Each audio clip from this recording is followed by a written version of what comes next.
Hey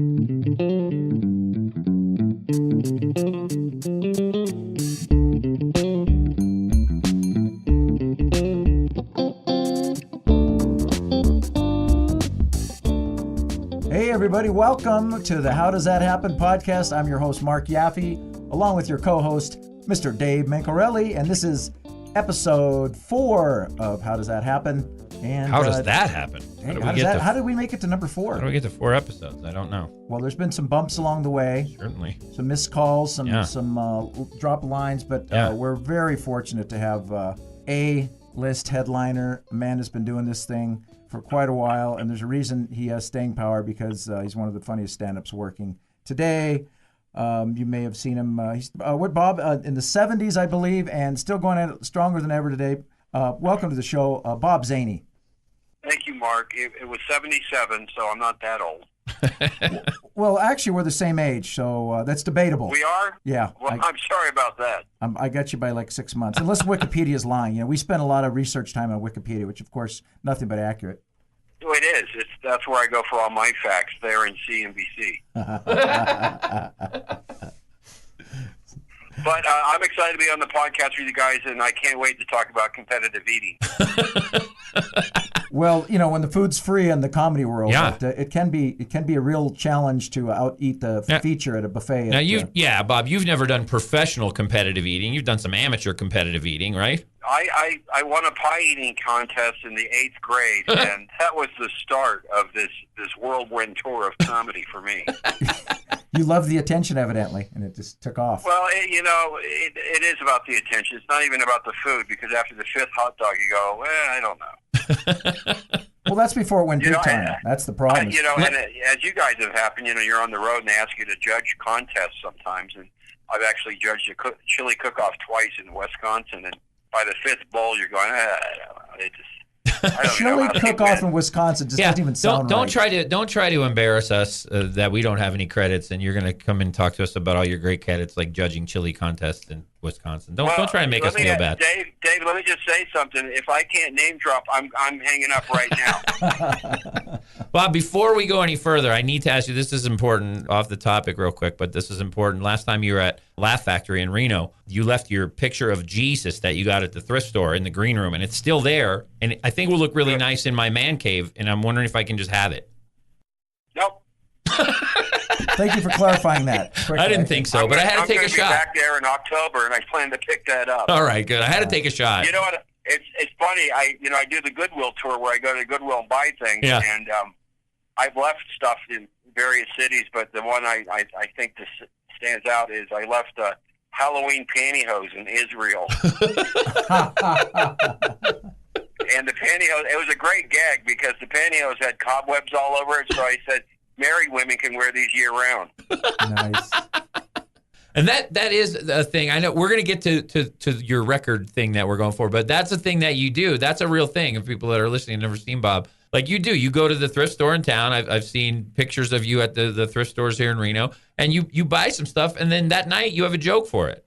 Well, I reported back to the audience. It's really up to them to get the sarcasm, but sarcasm, now I'm at the point now in my shows where I just ask them to Google the word before I even start.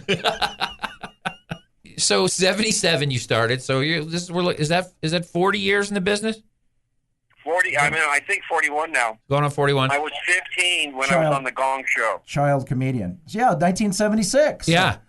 So when you were doing straight stand-up, or what did you do on the Gong Show? I'd never performed in my whole life, and I went on and did stand-up, and I actually read my jokes off a piece of paper. So I just want to go on record. I was the first alternative comedian. You're the guy. I'm sure Chuck it was loved you. Well, I mean, it's funny. I do stuff, and then I don't realize till later on in my career that, that became the thing. So I always missed the boat on it. Do you still enjoy it, Bob? Honestly, do you still enjoy, like Reno's kind of a long week, right? Vegas is a long week, but Reno's it's 8 shows, and not always an excellent turnout, and sometimes not the sharpest knives in the audience. Do you still enjoy getting out there and being on the road and doing it? Yeah, I mentor young comics, and I always tell them we're never paid for the performance. We're paid for everything that leads up to the performance. Oh, yeah. I think I was in Reno 10 straight nights once, and after 10 nights in Reno, I know why Johnny Cash shot a man just to watch him die. Hey, but we got the best thrift stores. You do find we do have some good thrift stores, though. We do, right? Oh, you do. You do. I love Savers. I'm a big fan of that. Do you bring the Savers coupons, though, Bob? Are you that into the Reno scene? I've got points. But I live in L.A., so I have to save up when I'm on the road. Yeah, I have never heard that before, but that's a great thing. Is right. The time you're up there that's the gravy time. You're getting paid for the driving there and sleeping in a hotel and all that. That's a great perspective. That's a great thing for people to know. So, and I even after doing it 40 years, I still feel I'm learning something every time I go up on stage. Really? Yeah, and I think that if I get to that point where I'm not learning something, then it's done. Then you should quit the business. I mean, it's a young man's game, but I've withstand. I mean, over the weekend I'm going to name dropper alert. I was in Grand Forks, North Dakota. But I did 90 minutes. I was the show. Wow. I was the opener, the middle, and the headliner. And, now it's even hard now when I come back to L.A. and I work at the Laugh Factory in Hollywood and I have to do 15 minutes. I can't. By the time I get to 15, I've just started. Yeah. Right. How do you truncate what you normally do into these short sets? I've always wondered that. What's the strategy there? Because and you do so much and over these years you've accumulated so much stuff that's in your head. Like what is the strategy when you got to do a 15-minute set? I look for the light. Your cigar is just getting lit. I was doing a show and it was going so badly they didn't give me the light. They built a fire. That's the last time I opened for Great White. That was an explosive show. I'm going to dig the jokes in. It's really up to you to find them. I know this competitive eating lady. It probably would have been a lot funnier interview, but I'm going to do what I can.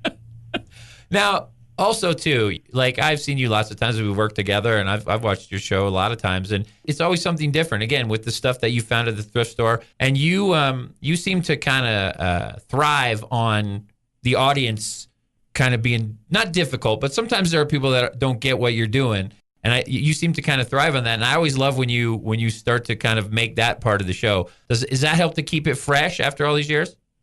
Well, it's just a better way of, knowing that I'm above them all. And I'm kidding. No, yes, of course it does. There's challenges, and it's like it should never really be easy. There's some shows that you just go, it's so easy, and the other shows you have to work for, you know? So, Bob, now, you booked me one time. You used to book a gig. Maybe you still do in Central California. So I'm one of probably the 7 comedians that's been in this game over 10 years that's never worked with you. I don't know how this has happened. I think you probably have avoided me quite successfully. But what happens when you do a corporate and some of these high-end events? Do you still do the thrift store grab bag and that whole? Yeah, you know what? I'm finally at the point where, look, you're hiring me, and I know what's funny, and they'll know what's funny. And there's always an apprehension in corporate shows because they'll go on YouTube, and I've got so much stuff up there. Again, I didn't post most of it. Right. I don't know who does that. But, they get a little concerned over material, and I go, look, I did the Jerry Lewis telethon for 17 years live. Do you think I said fuck? No, right. And I know when to change it around, Right. There's different shows. And now I'm finding, though, I've done probably 5 corporates this year already, and they're a little looser now. I think as long as it's funny, and now with the political, element to it all, it's not even mean, it's just not funny. Well, you stay pretty apolitical on stage, don't you? I think so. Yeah, I think that probably helps a lot. I think you should pick on both sides. Yeah. Thank you. We were just talking about the Michelle Wolf White House Correspondents' Dinner, and I'll admit I lean toward the left. Dave's more conservative guy, and I thought the whole performance didn't uplift in either side. It did nothing but create more acrimony, and I didn't think it was that funny, but people were quite impressed. Yeah. I think it's interesting because if you go on Facebook, and I don't get into any of these political discussions on Facebook, but you have now comedians turning on comedians. And I thought, wow, it's really bad. But then again, I miss the old days when everyone was mad at Carrot Top. Aren't they still mad at Carrot Top? No, I don't think so. I hope not. He's a good friend of mine, Scott. And I beat him on Star Search. Well, no, they're mad. They're jealous. I saw the clip of that. You beat him on Star Search? Bob was champion and Carrot Top was a challenger. Wow. took him down. And he actually shows that clip in his show every night in Vegas. So right now I'm talking to you, and tonight I'll be in a Vegas strip show at the Luxor. So. Are you getting some residuals, like some buffet comp tickets or something? I'm the one who even got him the tape. That's how sad it is. He called me up and said, Bob, do you have any tapes of us when we were at Star Search? I said, sure, I'm a pack rat.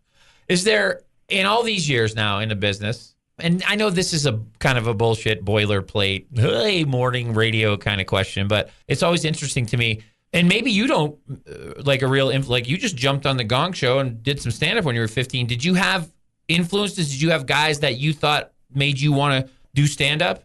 Well, when I was in high school, Steve Martin was the guy. Okay. And he was one of them. And in fact, 5 years later, after I graduated from high school, I got hired by him to do a TV show called George Burns Comedy Week. Holy shit. 20 years old, hired by Steve Martin. I think I was 23. Jesus, this was not in the Wikipedia. That is freaking awesome. And I had to do a cattle call at Universal with like hundreds of comedians, and I was picked. It was one of 7 comics. Jerry Bednow was another one. That's Jerry Bednow. We always talk. Awesome. Yeah, he used to wear the turban on stage. In fact, he got the turban from that TV show, and he wore it for years. So, but yeah, there's a lot of people. Rodney Dangerfield. I worked with him for 2 years. I booked his rooms in Vegas and Hollywood, and I helped him with the HBO special. And I actually did the HBO special. This is the Young Comedian because of my relationship with Rodney, huh? The Young Comedian special. Yeah, his very last one, in fact. We have a very young demographic. We have no demographic yet, but just in case. You should point that out because there's now kids who don't know who Rodney Dangerfield is. Yeah, isn't that sad? That's sad to me. Yeah, but, the guy's in the Smithsonian. But I was in his special 3 times, and I was out of his special 3 times. Nice. So I was going to he came up to me once and said, hey, man, I'm sorry, but HBO said no. I said, that's okay, Rodney. And then he called me up like a week later. Hey, man, guess what? You're back in. Oh, jeez. And then I was out, and then I was in. And I had to showcase for him a few times, and I did a spot at the Melrose Improv for him and just destroyed. And I'm feeling really high, and I go out to my car to go home. My car was stolen. Oh, nice.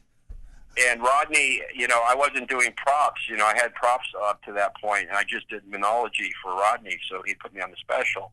So I'm walking back in the improv. Rodney's walking out, and I said, Rodney, my car was stolen, and to make matters worse, my props were in the trunk. And without missing a beat, Rodney said, man, you had to lose the props.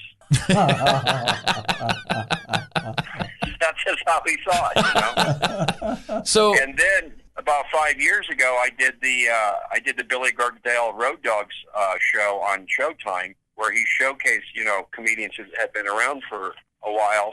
So, and I told Billy, I said, man, you're doing the reverse Rodney. You're getting the old guys out. Yeah. Now you wear a suit. I've never seen you not wear a suit. Have you been doing that since the beginning? No, I've been through a lot of phases. When I was 350 pounds, I used to wear wacky shirts. I used to wear a velour shirt, and velour in the summer. Velour. So that's kind of a suede type my opening thing? joke was, what was that? It's like a satiny towel. It's like a towel made out of satin. Yeah. Where do you find velour? Is this why you go to thrift stores to find velour? Is this?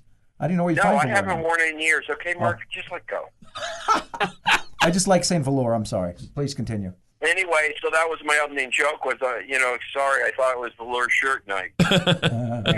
Nobody would wear it, And then I wore a tuxedo for like a year and a half, and I've been through many phases, and I was kind of the hip guy in the 90s with a T-shirt and a jacket. Now it's the suit, What year did the cigar come in? I feel bad for comics who don't dress up because, when they're done with work, they're in their relaxing clothes.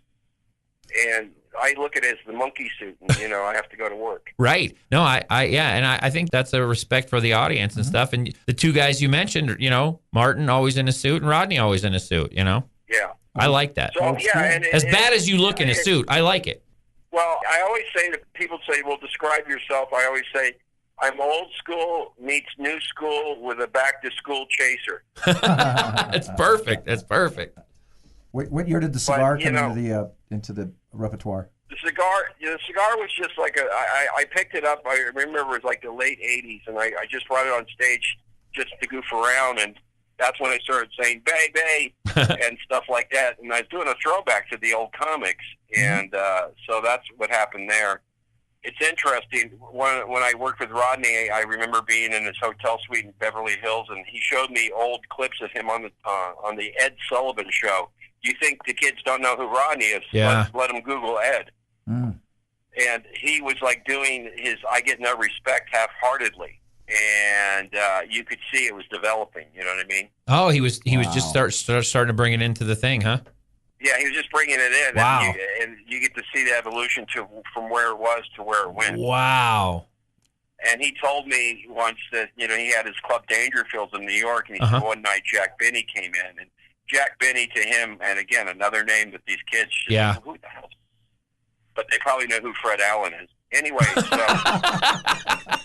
so Jack Benny came in his club, and Rodney was in awe of him because it was Jack Benny, and Jack said, "Rodney, you have the perfect character. I'm the cheap guy who thinks he's 39, but you get no respect. Everybody can relate to that."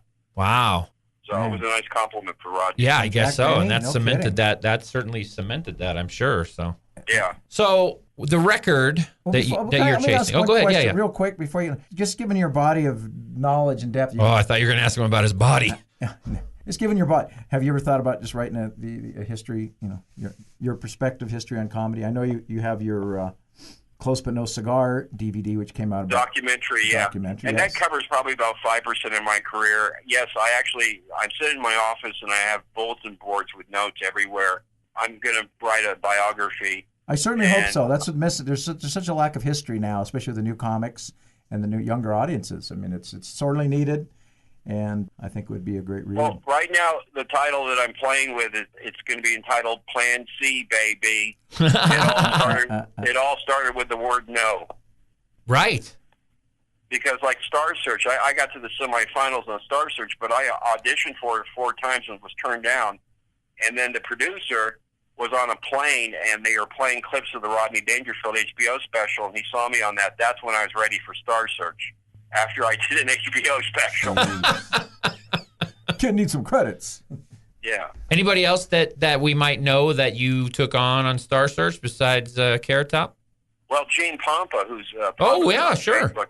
I beat Gene, and there was a comic named Brian McFadden. I'm not sure if he's still doing it or not. So I got in after the 3rd round, and then of course the regular rounds, Felicia Michaels beat me. Oh, and wow! Then in the semifinals, she beat me again, so she got to the finals that year. Yeah, and you work with her occasionally, don't you? Still to this day, right? Yeah, I think I've seen you guys together. Yeah, and she worked for me because when I started out, I talked about the alternative comic thing, but I did bringer shows. I did shows at the Ice House in Pasadena where I invited everybody I knew and sell it out. And they were the Bob Zany show. This was like 1979, 1980. And Gary Shandling, Kevin Nealon, Yakov Smirnoff. Wow. On your bringer show. Miller. All these people were in these shows with me, so it was kind of cool. Jeez. And people had no idea that early on what they were getting, because as good as these guys were, they were probably right just pre-household name era, right?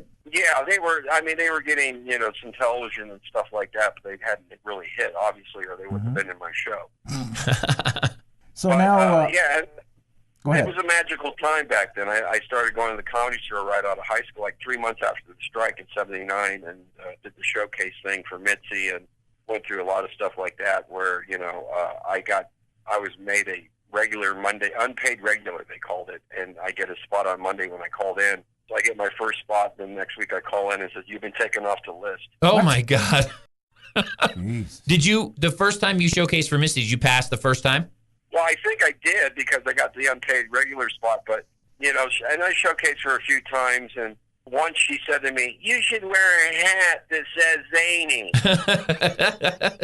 And Judah Freelander, I think, kind of beat me to the punch. Years later, wearing a hat that had something on it. Were you already using the moniker Bob Zany back then, or were you still under your given name? Yeah, I was on the Gong Show as Bob Zany Tetrol, which is my real last name. It's French. It's Tétreault, the French pronunciation. Oh, okay. But in fact, there was the MCs at the Comedy Store. They just couldn't pronounce my last name, so they would just say Bob Zany. So I gave in. Like, that's the time when I haven't seen the television show on Showtime, but I read the book I'm Dying Up Here, and I'm anxious to talk to you about it next time you're in town and get your perception of it, because obviously that's written from one guy's sort of point of view, but they talk to all those guys around the Dreesens and again, let's mention some more names that kids won't know, but that seems like just such a magical time for comedy that it'll never be like that again. Guys were working the door one week and then a month later they've got a Tonight Show and then they've got a sitcom kind of thing, right? Kind of, but like Tom Dreesen should really get a lot of credit, because one of the reasons of the strike was the comics at least get paid something. Right. Yeah. And at the time, he was performing in Vegas and doing TV shows. He didn't need this. He didn't need the $25 a set or whatever you were trying to get, right? Yeah. He fought for the other guys so they could at least get something. And I think that gets lost in the shuffle. Yeah, people just don't understand, like you said, the history of this whole thing. Yeah, he didn't have to go to bat for him. Yeah. No, he could. He was opening for big stars in Las Vegas and doing Match Game 78 and 79. Yeah, he was with Sinatra and all those guys. It was funny because in the book, they say they would meet at some coffee shop, the comics, and Dreesen would roll up in his brand new Cadillac, and these guys are taking the bus to get there and having to scrape up money to take the bus. And that was, there was a lot of credit given to him for the fact that, hey, he didn't have to spearhead this thing because, he was all right, But he was never allowed back at the comedy store. Right. He didn't need. Yeah. No, yeah. Right. But emotionally, that I imagine, I don't know Tom, of course, and I'm sure you've encountered him, and I'm sure that might have been emotionally tough on him. But that was. There's no place like that now where you can make such a leap from obscurity to stardom, right? Sure, you can. It's called YouTube. Yeah, that's true. Yeah, that's true. But you got a 6-minute. You don't wonder, have to have talent. I meant a place where you had to have talent. There's guys, Argus Hamilton and these guys they mentioned in the book, and my friend Lou Deck that worked the door, and then all of a sudden they were making money on the road, and I just certainly, it's 30, almost 40 years ago, so things have changed, but I feel like that was a pretty magical time, and I'm always impressed with guys that were around back then and had to go through. That's pressure. You go up there and Mitzi's watching, and you got to do good enough to get that spot. That's were you too young to know what you were up against there, or did you realize the weight of the situation? No, I guess I went in with blinders to this whole business, because in retrospect, my other pet peeve though is like when we all first start out, we tell everybody we're a comedian, and I did it, and I think it's wrong. These people, I'm a comedian. Really? Tell me about the house you bought. Mm-hmm. Yeah. Mm-hmm. You're an apprentice, and you're trying to get your union card. That's all you are. Uh-huh. Until you're not working another job, you're not really you may be a comedian, but there's a lot of people who are magicians who work at Allstate. Yeah, that's right. You remove that splinter from your hand. You're not a surgeon. Calm down. And I love that. I had a kid ask me at open mic last week. I went by the open mic, and a kid said to me, when do you call yourself a comic? And I go, it's kind of up to you, and you'll get a lot of different responses. But I think you just crystallized it perfectly there. I think you're a comedian when you use the money you made doing comedy to buy your house and put your kids through school and pay your insurance. Not even a house, or just to make a living. To make a living, yeah, correct, right, survive, right. It's one of the few weird. But I love being on the road when there's a 3-act show, and the middle will come up to me and say, I usually headline. So I always like to tell them I usually open. Boy, did you get fucked in this one. Good for you. Good for you. A lot of ego. Then I tell them, look, I may be headlining this club, but I'm not a headliner. Elton John is a headliner. Wow. Okay? Yeah. Put it in perspective. Right. That's again, I certainly think you've earned the respect of calling yourself a headliner, certainly, especially at the Laugh Factories and the Improvs and these big time clubs and stuff. But yeah, I've been with guys that have an ego in Butte, Montana, because they're headlining the Lucky Strike bar. I'm the headliner. Like, what? I know. And who books that? Yeah, I'll get you his name. I don't know if you're what he's looking for, but I'll get you his name. Is that a Bob in Tom Town? Huh? I said, is that a Bob in Tom Town? We'll get you in there. I don't know. I'll check the list. But the thing is too, it's like you're constantly, you better want to. I try 3 jokes usually every show, and I get to keep 1, maybe 2, and then I do the radio every week, where I write 20 jokes and I put 5 on the air, and maybe 1 a month will work on stage. But on radio, you're just playing to a room. Right. And usually it's 1 DJ or 4 people And if you can make them laugh, then you're fine. But it's so much different than when you go stand on a stage. And how many years have you been at the that regimen? Where you're going to say I'm going to do the right to 20, I'm going to use a 5 on radio? I studied radio and TV broadcasting at Mount San Antonio College, where I grew up out here in West Covina and Walnut. And they wouldn't let me read the news on the radio station. And that was and the signal went out to the parking lot. So that was the whole reason I was there. And I even got an FCC license. I took the class. So I quit, and I moved from West Covina to L.A., the Valley, and started, pursuing stand-up full-time. And a year later, though, after I quit college, I was hired at KLOS in Los Angeles. Wow. And I was doing mornings with Fraser Smith, doing call-ins. They gave me my own show on Saturday mornings and Saturday evenings. So I was weaned on radio very early on. You did. I used to have a show here in Reno, and you did our show, the Sean Travis and Dave show, and you came down, and it was twice. I think you did it, and it was one of probably the two best times that we ever had any guest, much less a comedian. I mean, you are one of the few people that's not a full-time radio guy that gets how to be on the radio so well. Our third guy, Travis, was definitely the smartest guy in the show. It was a political talk show, and Travis doesn't get ruffled. And boy, you had Travis ruffled with just the little zingers and the one-liners. And I mean, I'll never forget the look on his face. And he still brings it up. We haven't done the show in 2 years, and he still brings it up. What a fabulous guest you were. I think I helped get you guys off the air. I think that was sort of that started us down that path. I always tell people, there's when I play in Las Vegas, and I've played like 17 hotels there. So there's two ways to get a hotel in this city. First, you implode it, or you hire me. And I was at the Comedy Store in the '80s, and Mitzi started the Dunes Hotel with the Comedy Store comics, and I showcased for her. And afterwards, she said, "You're not a Vegas comedian, Bob." And okay, so then I went over and showcased for Bud for the Improv at the Riviera. And after my set, Bud came up and he said, "Bob, would you like to play Las Vegas?" So that's when I stopped really kind of, I for like a month, I was playing both places, and I just stayed at the Improv. But since then, I've added it up. A week at a time, I've lived in Las Vegas, I would say, over 3 years now. Wow. Crazy. And to me, that's the entertainment capital of the world. Like, there's so much going on in Vegas, and if you can work Vegas and headline Vegas, man, I think that's an accomplishment, because you're having to appeal to an audience from all over the world, and so that's impressive. Well, my last CD, Unplugged and Plugged Up, Day live in Las Vegas is at the Laugh Factory, and it's me mostly working the crowd. And there's great bits and pieces of that, and I've got like 4 other CDs that I could get to, but it's just so much work to listen to it because I can't stand my voice. So how are you putting up your voice with the 50 states and 50 state capitals? Well, I was being a little self-deprecating, but anyway, I'll tell you what, I performed. I had Alaska and Hawaii already in my belt, so those would be probably the 2 tougher ones to get. And I realized the last 4 states I had left was in the Northeast. It was New Hampshire, Rhode Island, Connecticut, and Vermont. Does New Hampshire even have a full-time club? Yeah, I was going to say, how do you even find a place to perform in those states? Well, what happened was I had a friend help me out research it, and I ended up doing 2 open mic nights. One was in Burlington, Vermont. Wow. One was in Burlington, Vermont, where my grandmother on my dad's side was actually born and raised, and my uncles and aunts who I know.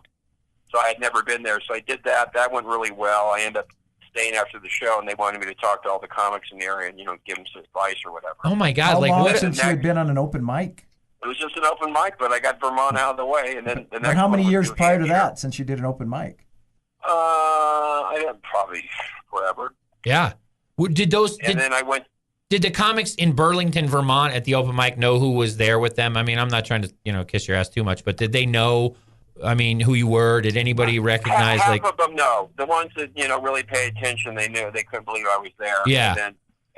When I was in New Hampshire, I flew in on my own dime. I rented hotels. I rented a car. So there's an open mic night in Manchester, New Hampshire.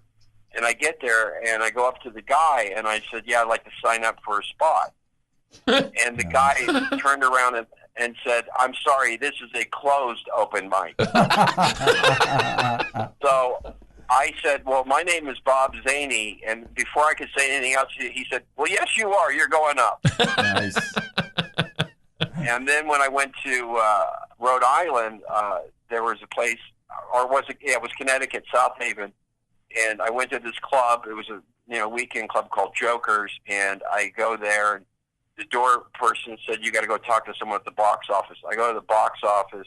You got to go talk to somebody at the bar. And I went to the bar. And said, you got to go talk to the manager. So I talked to the manager, and then she sent me back to the bar. Jesus. And then I had Tony Camacho actually set it up because he was booking the room for me to do a guest set. So I go in and I do all I'm supposed to do. I'm sitting around, and then I go outside. They had like this table and chair. It was summer. And I'm sitting there talking with the comic who was actually scheduled to work and get paid. And the manager comes in and starts talking to the comic as if I wasn't even there. I mean, like I was just wasting her time. And telling troublesome newbie. Telling the lady who was headlining how funny she is, how great she was. And I'm just soaking it in. And two audience members, we're like 50 feet from the entrance, start walking in, and they turn on, Bob Zany, what are you doing here? And that was like when I knew that there was a God. So just get recognized like that. Then I went up on stage and tore the room open, just killed for 10 minutes. And then I'm done, and they wanted me to stay. And I said, no, I did what I had to do. But now, do you have all 50 states under your belt now, or do you still need a few? All 50, and in fact, I performed in Guam in the 80s. So I actually bombed in Guam before Kim Jong-il. How tough was it to knock out our own little state capital here, to do Carson's? What did you do in Carson City? I'm doing Carson City, actually, in June. I saw that on the comedy club at the Nugget then, right? Yeah, I'm doing 2 nights there. Oh, great. And wait. Now, now it's capitals. I want to get capitals off. I have 16 capitals to go. So 50 states are covered now. It's 34 capitals. Capitals, baby. 16. Okay, capitals. Capital. Okay, yes, sir. Now tell me this. I heard this from a mutual friend of ours, that leading up, and this gives me a great affection for you if this is true, that leading up to the Carson City shows, you're also going to do Winners Casino, and I will leave the city unnamed until you verify that that's true. I think I was in talks with somebody. Is that Winnemucca? Yes. If it's Thursday night, I'll do it. They changed the night, but they might bring it back. They changed the night. They're stupid if they don't bring it back for you, because and when I heard that, I go there like this is a guy that like Bob Zany does not have to do Winnemucca, but that's a guy that just loves comedy and goes, yeah, I'm gonna be out that way. Let me fucking do Winnemucca, which I love about you. You know, to me, it's like I like to play, and I have a pin map on my wall, so I like to put a new pin somewhere. Right? That's cool, man. That like, hey, this is someplace I've never done. I'll do it. And I thought, man, that is so cool. That is really great.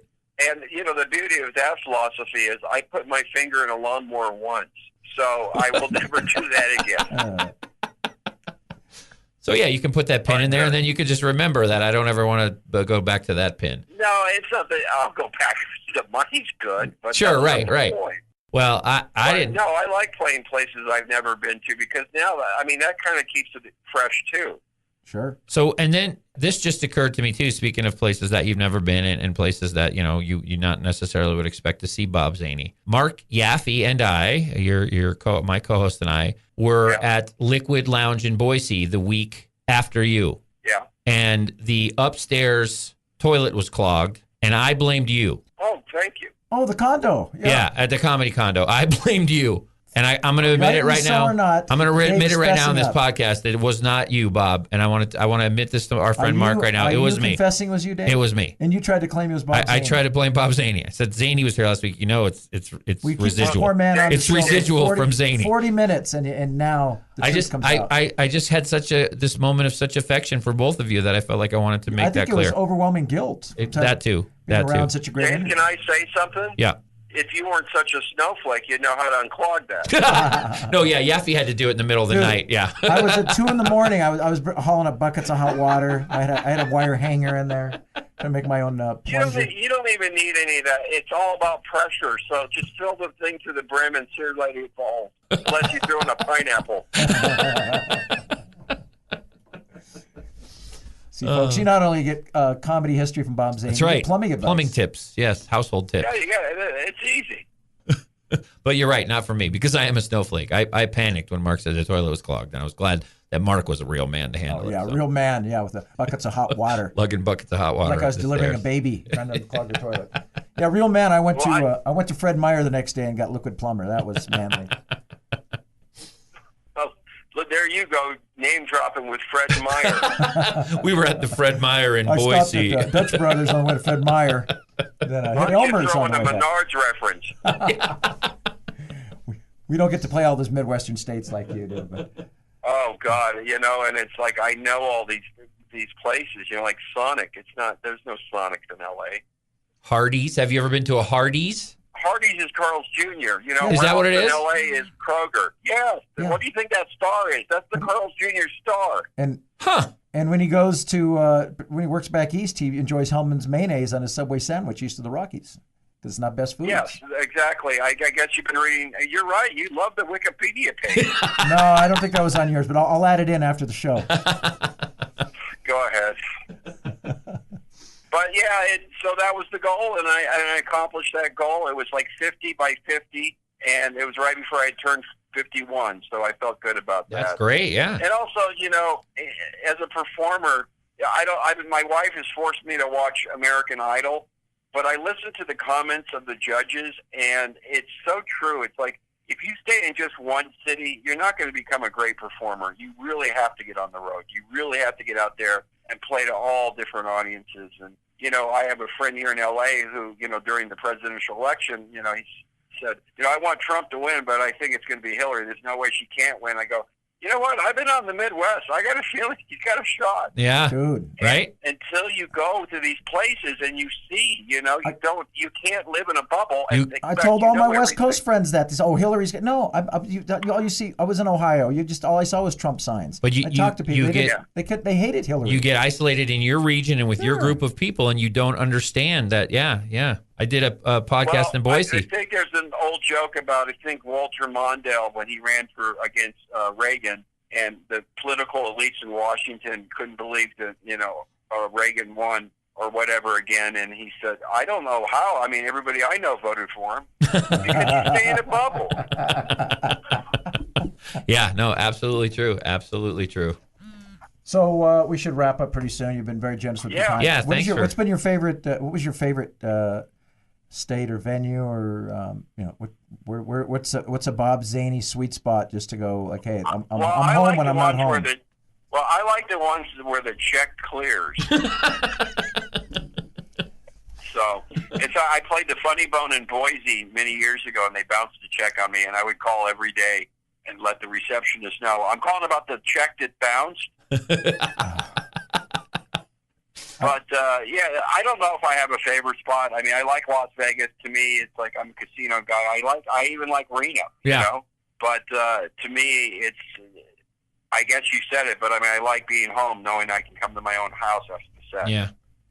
Did you ever end up moving to the mountains, Bob? Are you still in SoCal? No, I've lived in LA my whole life, and I think I've lived in just 7 different places my whole life, but I spent half my adult life on the road, so I've lived everywhere. Because I remember at one time, I think we had a discussion. You were asking me about Grass Valley or something.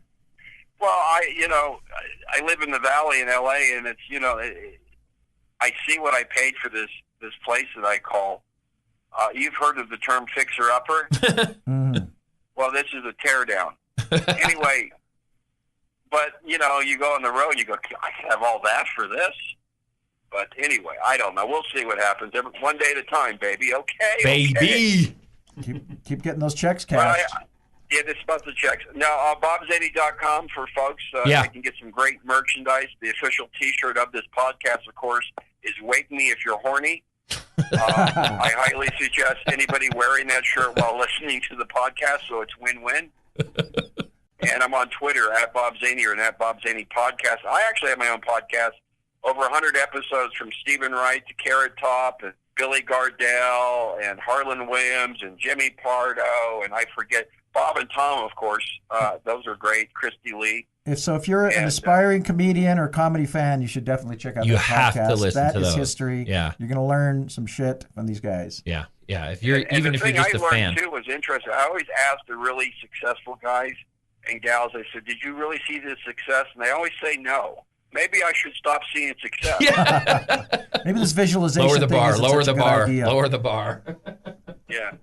But and then I have a history with everybody who's on my podcast where I've worked with them or they've been integral in my career, and then we just take it from that angle.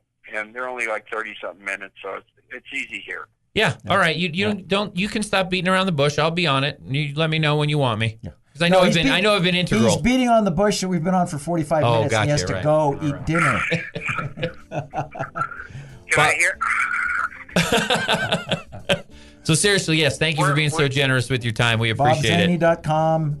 Bob and Tom Show. What day are you on? Bob and Tom Show? Well, I don't do. I just go in studio with them now. I do call in at 25 other markets. So, okay. And in fact, I was supposed to call it a Dave Show, and that's when you got fired. That's when it got canceled. Thank you for helping Reno out. We were sick of it. Anytime. All right, man. You guys are great. Good luck on this, and it's all about people. I don't believe that. Anyway.